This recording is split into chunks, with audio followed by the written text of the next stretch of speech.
Muy buenas tardes, bienvenidos a otro webinar de Aritac. ¿Qué día es hoy? Hoy es el último día del mes de mayo, último viernes del mes de mayo, este larguísimo mes de mayo. Llegamos como que al 80 de mayo ya. Pero bueno, hoy viernes, último viernes de mayo, 30 de mayo, ya estamos listos para nuestra cita habitual de todos los últimos viernes de cada mes, que es el webinar que tenemos con la Red Mexicana de Universidades Promotoras de la Salud. Como ustedes saben, cada mes tenemos un tema que aborda distintas aristas del bienestar de los colaboradores en nuestras organizaciones. Y el día de hoy tenemos un tema muy interesante. Este tema es cuáles son las estrategias que podemos utilizar para abordar el consumo de sustancias nocivas para la salud y su repercusión en el entorno laboral. Ese es el tema que tenemos para esta sesión.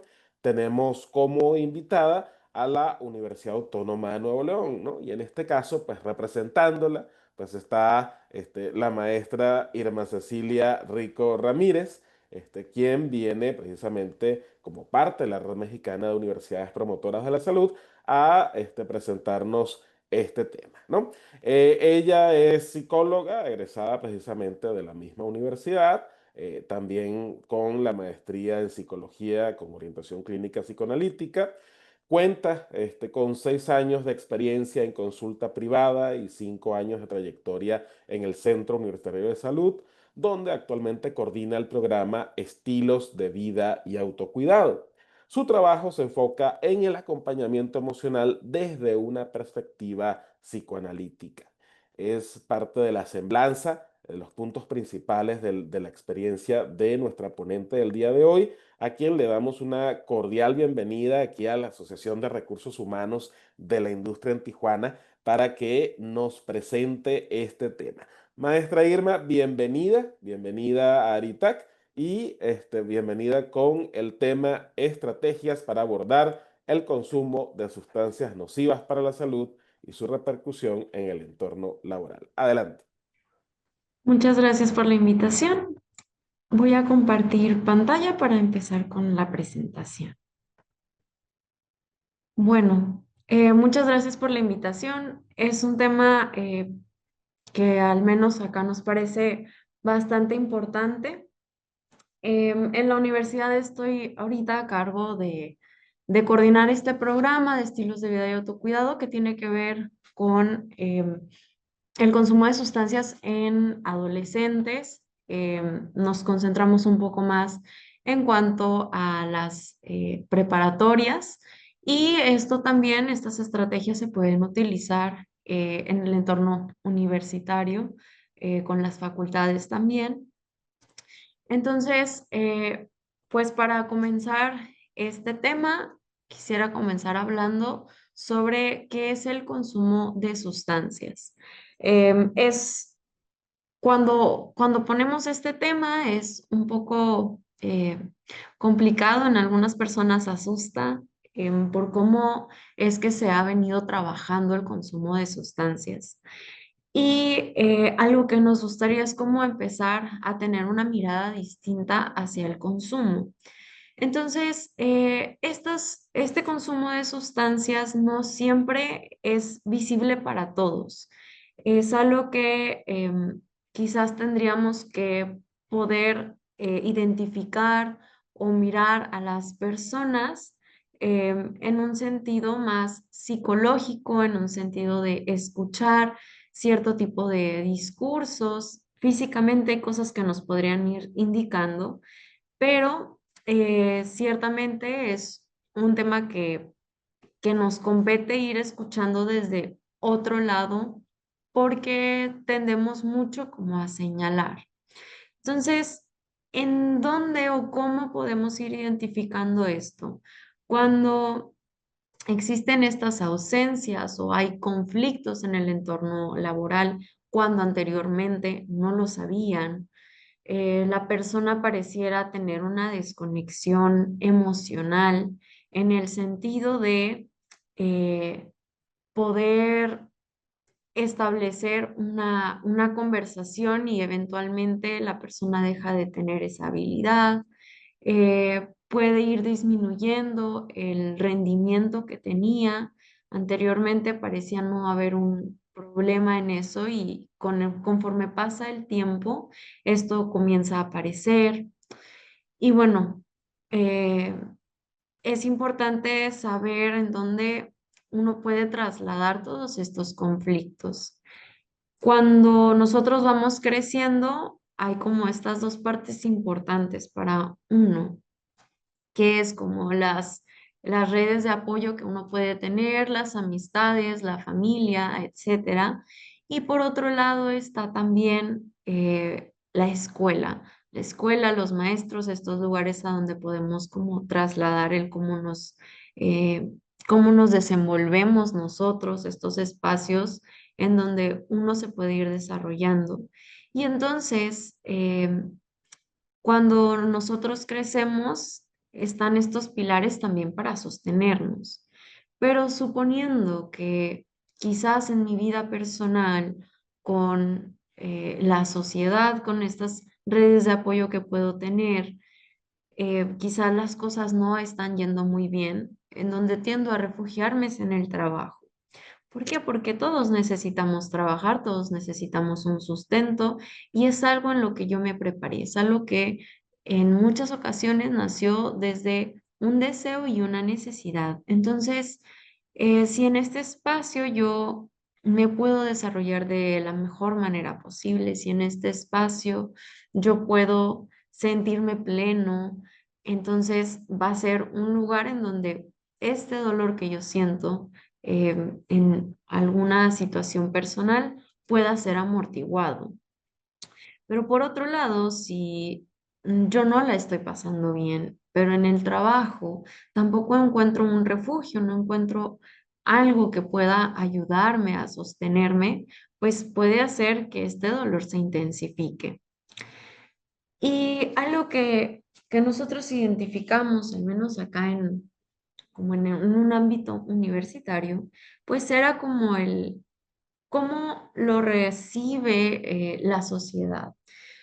Porque plantearnos cómo este tema puede eventualmente llegar a ser un tema tabú, cómo es que esto era algo que se sabía, pero se decía solamente como a puertas cerradas o se intentaba solamente suspender a las personas, pero no era algo que se podía hablar. Y cuando llegaban acá a la intervención psicológica a platicar sobre qué estaba ocurriendo, nos dimos cuenta que poder mencionar, poder hablar de esta situación, ayuda a que la persona pueda poner en palabra todo lo que está sucediendo a su alrededor y de esa manera dejar el consumo.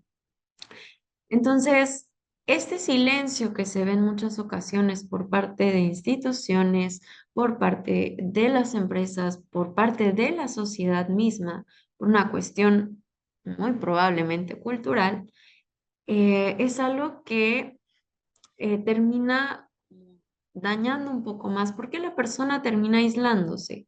Y este es un problema que se puede solucionar justamente con las redes de apoyo, haciendo que la persona no se sienta sola en esta situación.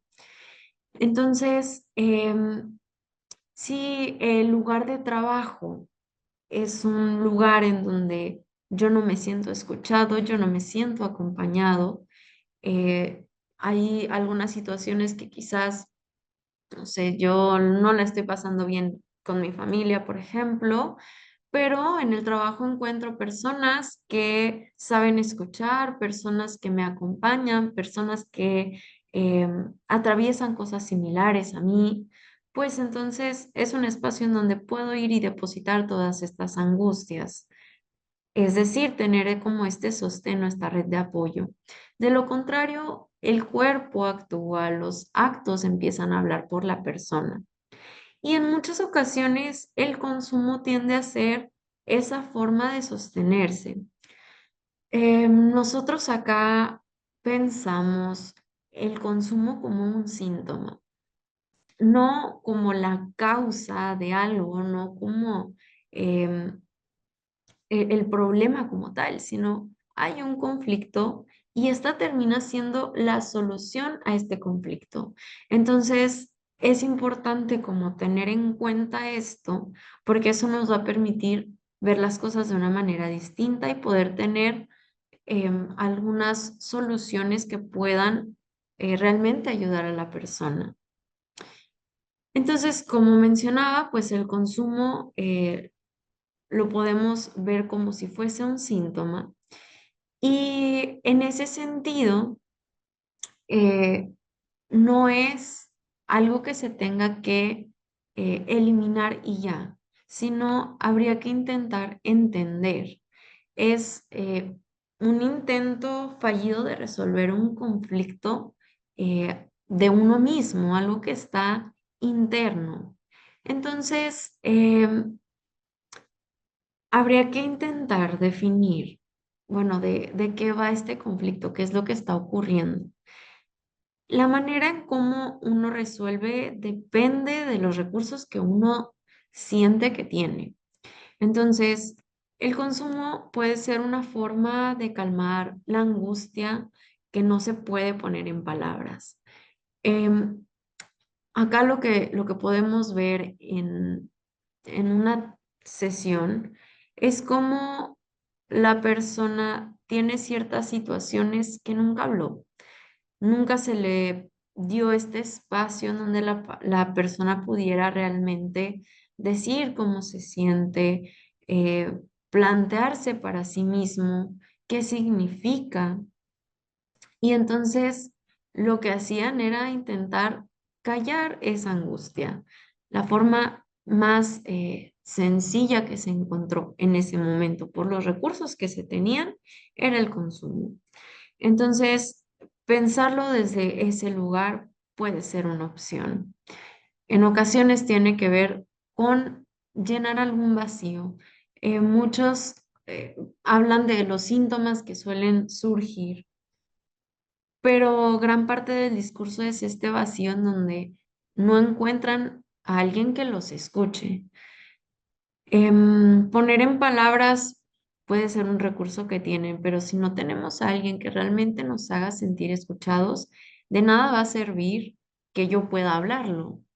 Entonces, por eso, ahorita mencionaba, bueno, esta es una cuestión social, porque dependemos mucho de el apoyo del otro, de si sentimos que el otro está ahí, y no solo que esté ahí, sino que esté ahí y me escuche y me diga algo que me devuelva una sonrisa, una mirada, una eh, palmadita, una palabra de aliento, algo que realmente a mí me haga sentir escuchado. Y está también pues una forma de controlar lo incontrolable. ¿Esto qué quiere decir? Ante ciertas situaciones a las que yo me veo enfrentado, siento que no puedo controlar nada. Por ejemplo, quizás estoy pasando por un divorcio de mis padres, un divorcio mío, y entonces, pues yo no puedo controlar al otro, yo no puedo decirle a mis padres, bueno, no se divorcien, ¿no? O no se hablen de esa manera, o cualquier otra conflicto que pueda haber. O yo no le puedo decir a mi pareja, no es que no te sientas de esa manera o no reacciones así. Al otro no se puede controlar. Y entonces uno intenta tener la mayor cantidad de control sobre las cosas. En ese sentido, yo puedo controlar si en este momento me siento de cierta forma. Claramente las emociones como tal no las podemos controlar. Las emociones son reacciones y podemos aprender a atravesarlas, pero si sentimos que no podemos con esto, si sentimos que no nos podemos sostener, pues entonces el consumo puede surgir como un síntoma. En ese sentido, bueno, ahorita vimos como estas tres opciones. Me parece importante como poder destacar que las personas, aunque consuman la misma sustancia, no están consumiendo por lo mismo. planteamos justo el consumo de sustancias como algo que surge, pero que es más psicológico que una cuestión em, como fisiológica, algo que realmente tenga que ver como con el cuerpo. Claro, no vamos a decir, no, es que cierta sustancia no tiene efectos en la anatomía, no, claro que las tiene, pero acá la pregunta sería, bueno, ¿por qué esta persona realmente se hizo dependiente a esta sustancia y no a esta otra? A ver, hay un montón de sustancias, pero ¿por qué se ganchó con esto y no con esto otro? ¿Por qué el alcohol y no marihuana? ¿Por qué? ¿Qué es lo que intenta? ¿Qué es lo que pretende? ¿Qué viene a tapar la sustancia en la persona? Eso es como lo que nos interesaría un poco como plantear. ¿Por qué? Porque si entendemos un poco de la razón, es más fácil tener acciones en cuanto a esto. Hay diferentes tipos de sustancias.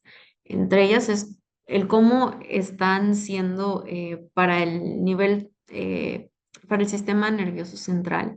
Y en ese sentido podemos categorizar si son estimulantes que me van a dar para arriba y entonces voy a tener más energía y etcétera. O están los depresores que justo hacen que mi sistema nervioso se deprima. Esto quiere decir, me voy a tranquilizar, Em, si yo todo el tiempo ando con muchos pensamientos, quizás me va a ayudar a regular eso. Y están los alucinógenos, que a ver, si yo no estoy tolerando mi realidad, pues esa es una salida bastante sencilla aparentemente.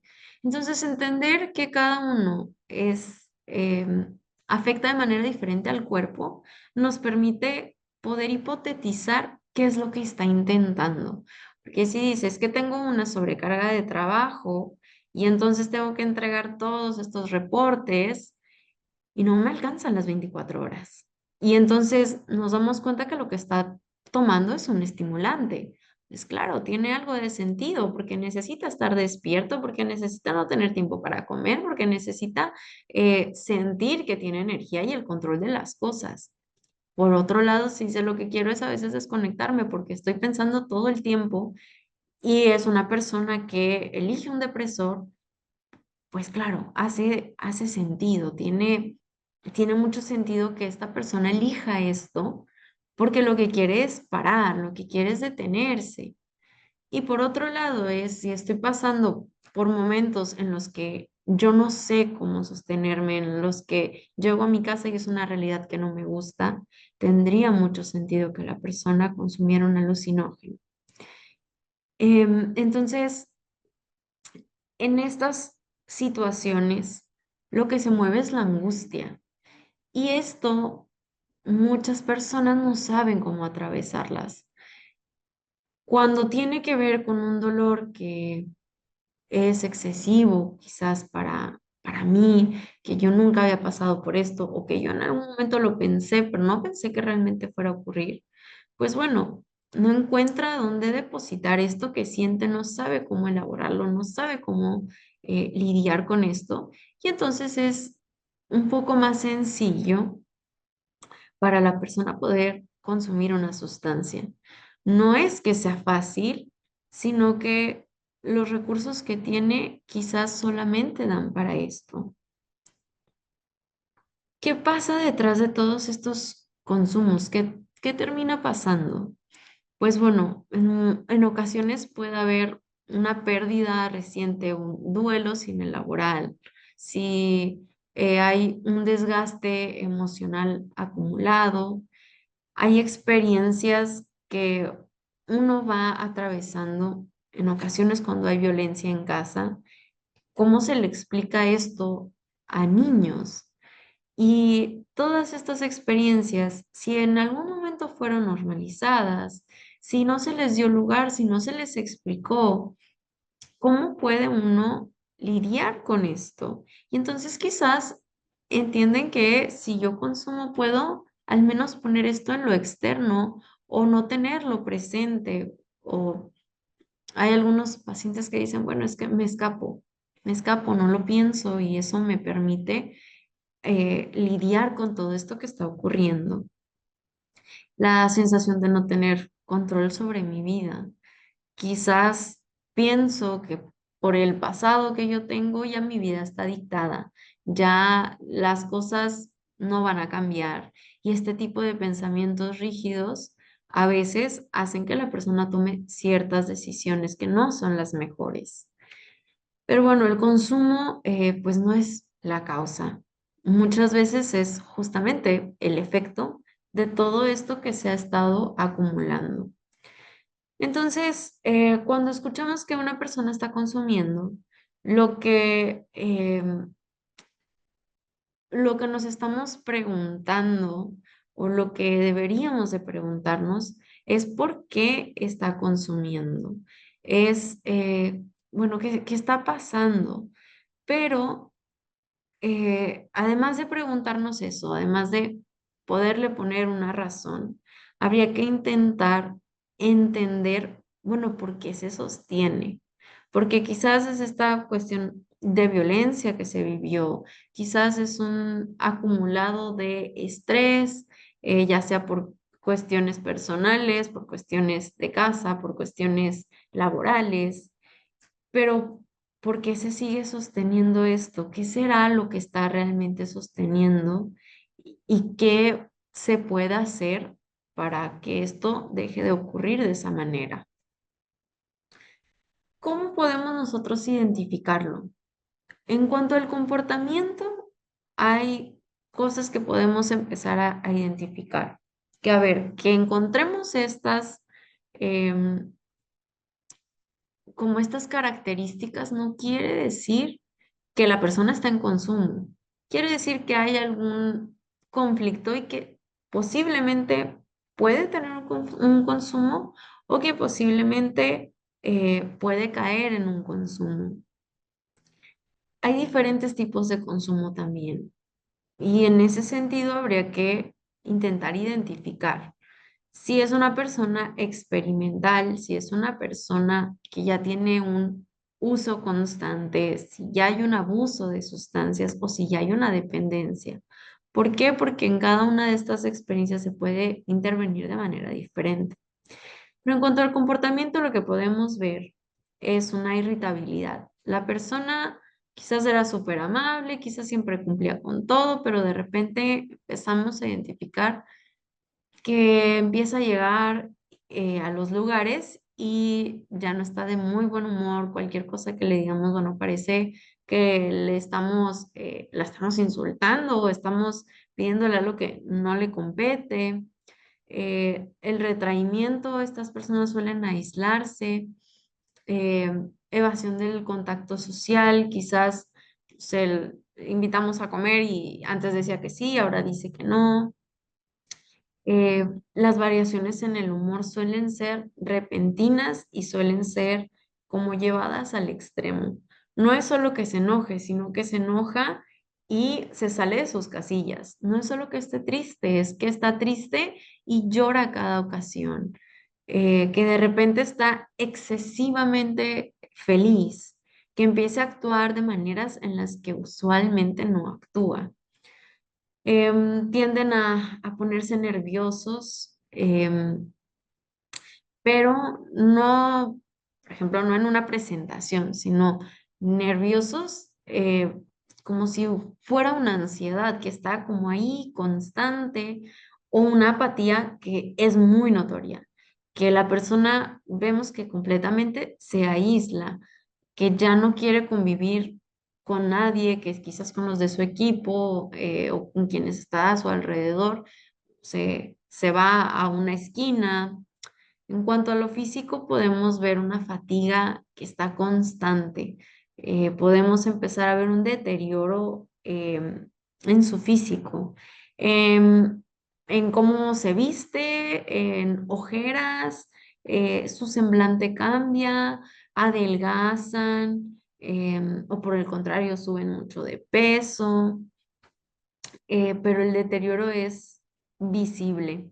Dependerá del tipo de sustancias, si hay daño en los dientes, en la nariz, si hay movimientos de mandíbula, pero bueno, eso dependerá mucho del tipo de sustancia. Hay personas que suelen temblar, hay personas que llegan con ojos rojos. Entonces, todo esto es algo físico que uno puede ir identificando, como juntando estos comportamientos con las cuestiones de la apariencia. Y en cuestiones laborales se puede ver con un bajo rendimiento de la noche a la mañana. A ver, este era mi mejor empleado, era alguien que era bastante responsable, que todo lo hacía en el momento en que lo pedía y de repente dejó de hacerlo.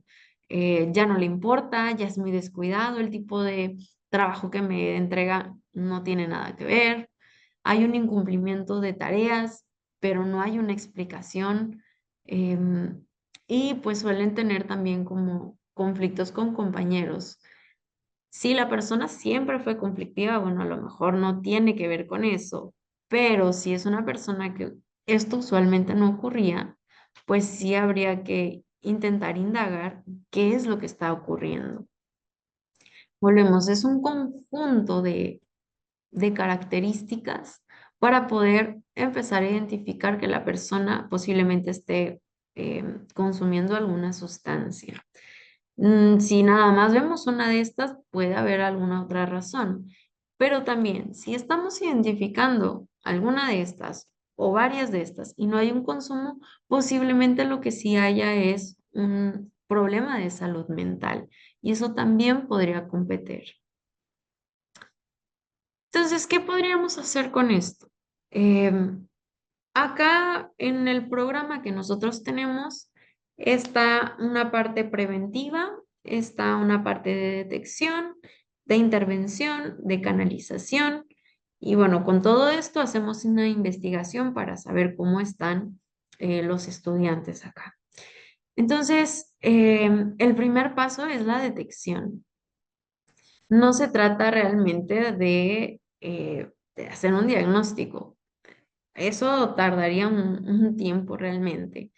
Em, pero lo que sí se puede hacer es como ciertas medidas, sí las podemos tomar. Ya dependerá de la institución en la que estén o de la empresa o del lugar. Pero sí es importante que cuando nosotros intentemos detectar algo o cuando lo detectemos, poder abrir una vía de ayuda, de poder intentar darle una posibilidad a la persona, una posibilidad de entender las cosas de manera distinta, de hacer las cosas de manera distinta. Entonces es importante estar atentos a todos estos cambios que mencioné, pero también poder sostener este vínculo y mostrar una disponibilidad. ¿Por qué? Porque les comentaba esto de la red de apoyo y es muy importante para este tipo de, de pacientes, para este tema en específico, para las personas que están consumiendo, sentir que hay alguien ahí que puede escuchar, que puede sostener, que puede brindarles un espacio en donde ellos no están encontrando eh, un vínculo, un lugar de alguien que pueda realmente prestarse para eso. Y la disponibilidad, porque en muchas ocasiones sienten que en estos otros espacios en donde quizá en algún momento hubo o quienes sí debieron demostrar esta disponibilidad no estaban. Entonces, cuando uno detecta esto, es importante poder sostener eh, esta esta ayuda o poder sostener esta mano que se les brindó para poder ayudarlos y salir de esta situación o encontrar otra posibilidad a su problema y no llevarla a un síntoma de consumo. Y bueno, la idea no es disciplinar a la persona. Definitivamente el consumo, a ver, es algo ilegal en general. Entonces, si nosotros vamos y nos mostramos autoritarios, no va a ser algo que les pese tanto, no va a ser algo diferente. A ver, sabemos que socialmente, que culturalmente, el consumo de sustancias es un tema tabú. Entonces, si nosotros nos mostramos desde ese lugar, no va a haber un cambio. Si nosotros, al contrario, hablamos de acompañar, hablamos de escuchar, posiblemente la persona pueda tener un cambio. Por ejemplo, ¿cómo podríamos decirlo? He notado algunos cambios en ti. Si nosotros vimos, por ejemplo, que estaba más irritable, que últimamente no viene vestido como usualmente lo hace, viene eh, un poco desalineado. Si la persona empieza a aislarse, podemos mencionarlo, no como algo malo, sino solo mencionarlo. ¿Por qué? Porque eso me da a entender a mí que la persona me está prestando atención, que sí hay alguien que me vea. Entonces, he notado algunos cambios. He visto que últimamente estás irritable, que últimamente cuidas un poco menos tu apariencia, que las cosas que solías decir y que solías hacer, solías juntarte con muchas personas, las has dejado de hacer. No sé si estás pasando por algo, pero quiero que sepas que si necesitas hablar o pedir apoyo, aquí estoy. Eso a veces hace la diferencia. Que a ver, a lo mejor le decimos esto a 10 personas, con que unas 8 nos volteen y digan, la verdad es que la estoy pasando mal, en eso estamos bien. No todo el mundo va a aceptar la ayuda porque no todo el mundo quiere la ayuda. Pero también es verdad que no todo el mundo piensa que hay alguien capaz de ayudar, que hay alguien capaz de ver que yo no le estoy pasando bien. Entonces, este tipo de oraciones, de intervenciones, de cómo decir, es sumamente importante porque no me está juzgando ni me está imponiendo algo. ¿Qué hacemos cuando creemos que hay una sospecha o que hay un caso? Entonces vamos a hablar de cómo se inicia la conversación. Hay que elegir siempre un lugar privado, un lugar en donde solamente esté con la persona. No lo voy a hacer en su lugar donde están todos los compañeros o en un espacio donde alguien más pueda escuchar. Y hay que hacerlo sin interrupciones. Si yo estoy haciendo varias cosas y se lo intento decir mientras sigo haciendo algo, la persona no se va a quedar ahí para ni siquiera como entablar una conversación. No me estás haciendo caso, claramente. Entonces, buscar este espacio privado, sin interrupciones, hablar desde lo que estamos observando y no lo que creemos. Les decía, bueno, he notado que estás irritable, he notado que te aíslas, he notado que anteriormente cuidabas un poco más tu físico, etc., etc. Em, porque si yo digo, creo que estás consumiendo, creo que esto, creo que el otro, pues bueno, a base de creencias también la persona solamente se puede sentir juzgada. Y no sabemos, es una creencia, no es algo que se puede ver. Y no exigir como, es que dime las cosas y como esta confesión o eh, intentar señalar, sino escuchar y decir, bueno, parece que no la estás pasando bien. Quisiera yo saber qué está ocurriendo. Me pregunto si con estas características, pues bueno, a lo mejor haya un consumo y entonces me preocuparía porque tu integridad está en peligro. Entonces, cuando uno mete una emoción, es más probable que la persona escuche.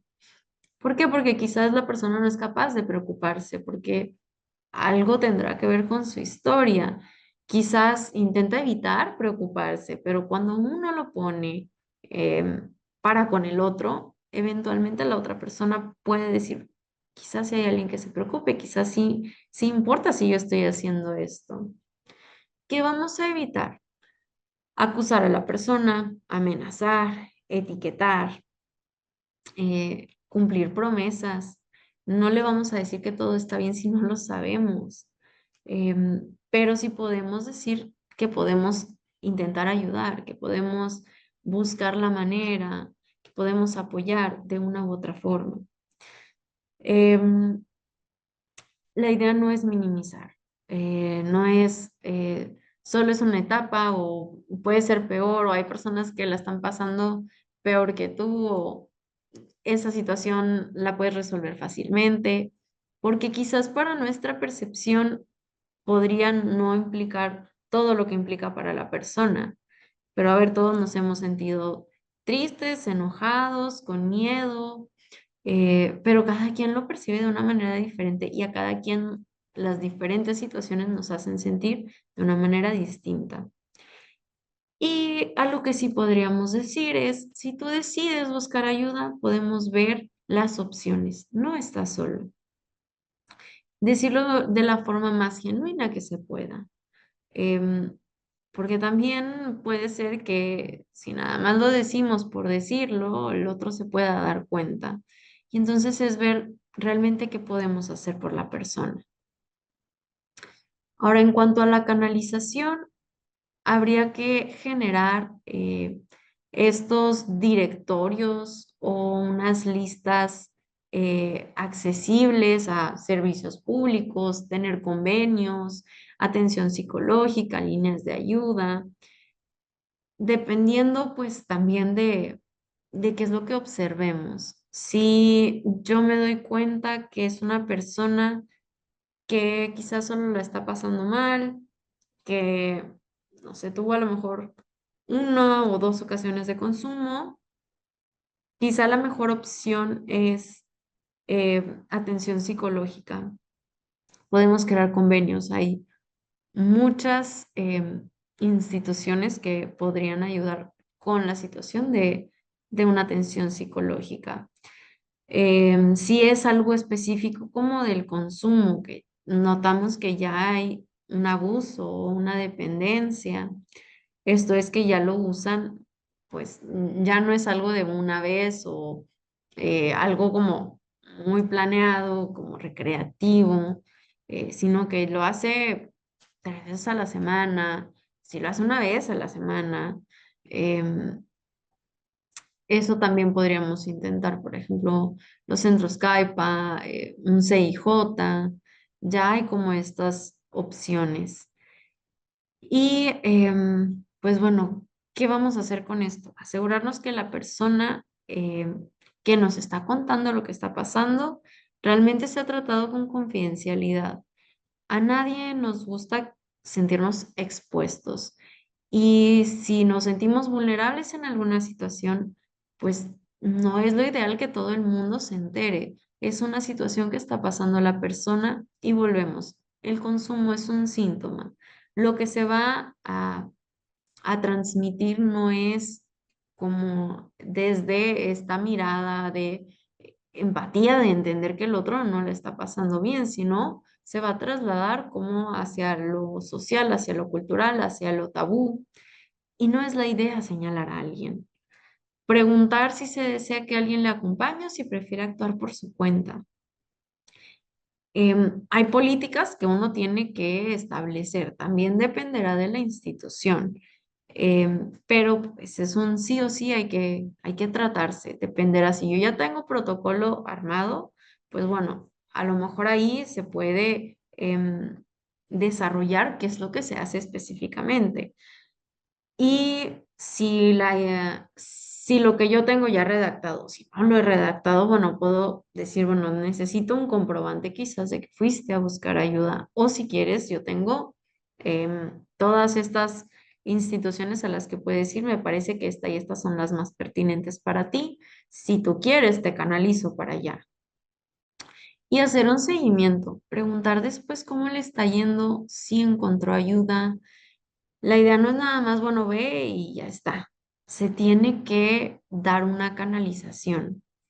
Lo que nosotros hacemos acá en la universidad es, una vez que identificamos, mandamos a hacer antidoping, em, hay que realmente saber si está consumiendo o no está consumiendo. Si la persona no está consumiendo, bueno, quizás habría que ver si tiene que ver con alguna situación psicológica y se hace un acompañamiento psicológico, dependiendo de la situación. Si es una cuestión de consumo de sustancias, lo que hacemos es este programa que desarrollamos son entre unas 4 y 6 sesiones, dependiendo de la persona, dependiendo del consumo, dependiendo de lo que trae.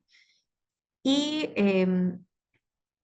si nosotros identificamos en cualquiera de estas sesiones que ya hay una dependencia o ya hay un abuso de sustancias, hacemos una canalización al centro que sea pertinente. Si necesitamos que vaya un psiquiatra, si necesitamos que vaya un CIJ, si necesitamos que vaya un centro CAIFA, bueno, lo referimos. Pero nosotros tenemos que terminar nuestro programa de las 4 o las 6 sesiones donde damos un seguimiento, donde realmente le decimos a la persona, bueno, ¿cómo te está yendo? Mira, te damos nosotros estas herramientas. Estas sesiones ya las tenemos nosotros estructuradas porque lo que podemos hacer como institución es una asesoría u orientación psicológica. ¿Por qué? Porque es para lo que nosotros podemos ofrecer. No somos un centro de rehabilitación. Si eso es lo que se necesita o si se necesita atención psicológica, hay otras instituciones. Y entonces eso nos permite que la persona sienta que realmente nos interesa, que la persona realmente se sienta escuchada, que la persona realmente pueda hacer algo con ella.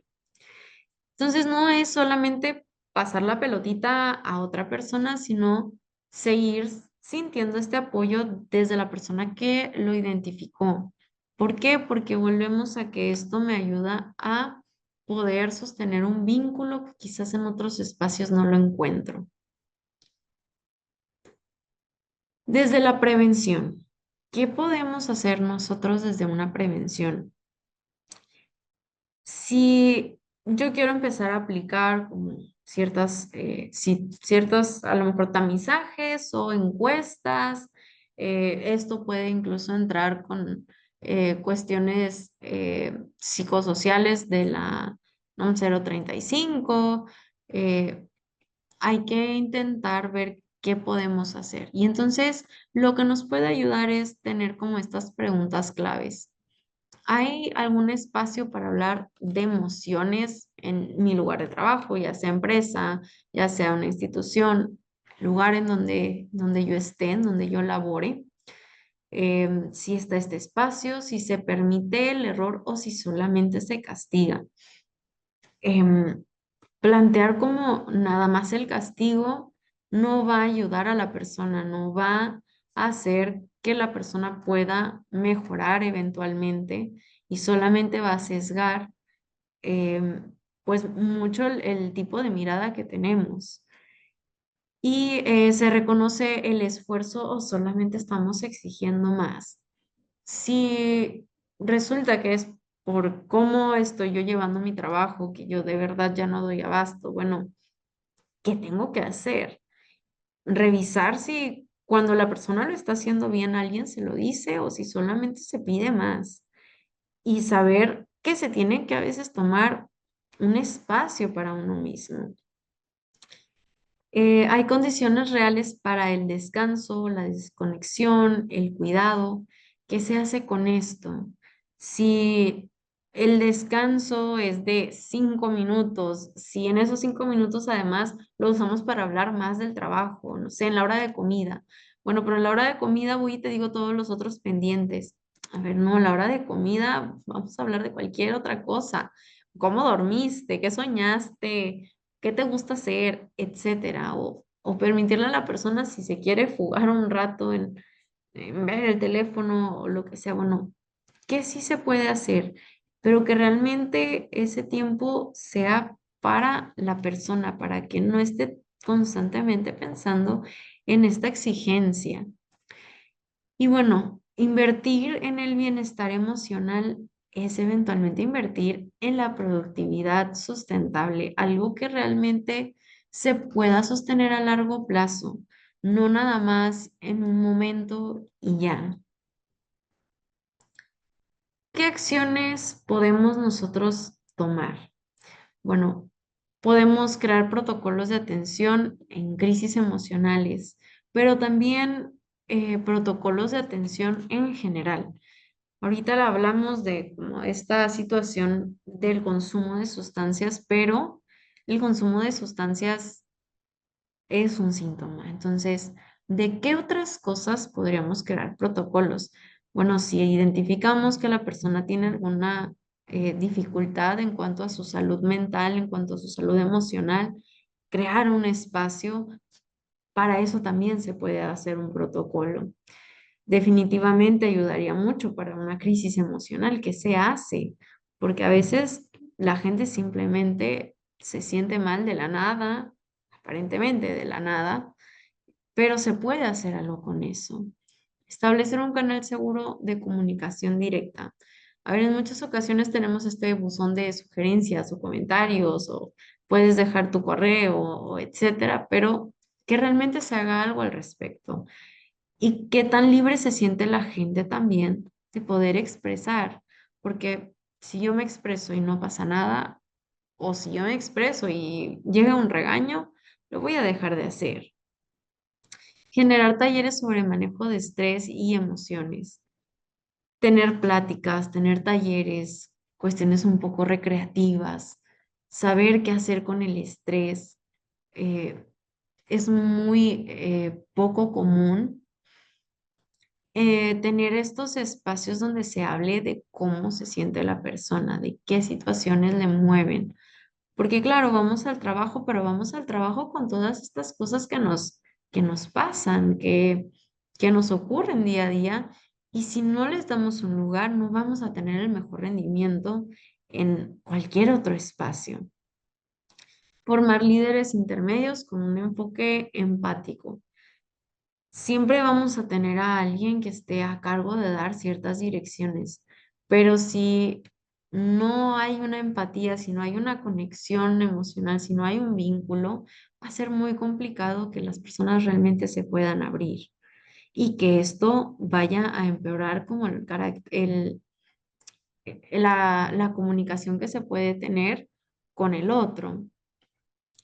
Incluir el tema en una inducción al personal. Es importante, claro, dar instrucciones, dar indicaciones, explicar de qué van los trabajos, pero también es importante educar en cuanto a lo emocional, en cuanto a la exigencia, en cuanto al estrés, en cuanto a todas estas otras situaciones que pueden surgir. Y bueno, la idea no es tener una sola solución para cada caso, sino poder construir entre todos un ambiente, una cultura en donde nos podamos acompañar. ¿Por qué? Porque si yo lo hago de uno en uno, va a ser muy complicado, pero es mucha gente en muchas ocasiones y quienes están al mando de todos ellos es una o dos personas. Pero si intentamos que esto sea una red de apoyo, que esto se haga en grupos quizás, que se pueda abrir como el canal, la dirección hacia donde vamos todos, va a ser más fácil que si yo me siento mal pueda ir con mi amigo o con mi colega o con quien sea de ahí mismo del trabajo y me pueda apoyar en algo que yo pueda ir si considero que realmente necesito ayuda, ir con con recursos humanos o con alguien que realmente me pueda orientar y que me pueda brindar alguna ayuda. ¿Cómo se relaciona esto con el programa ELSA? Bueno, estas estrategias están como encaminadas para prevenir riesgos psicosociales. Cualquier cosa que nos implique con el otro, está poder conocer algo sobre la psicología, sobre cómo se mueve la gente con la que me estoy rodeando, cómo es mi contexto, me puede ayudar a prevenir estos riesgos.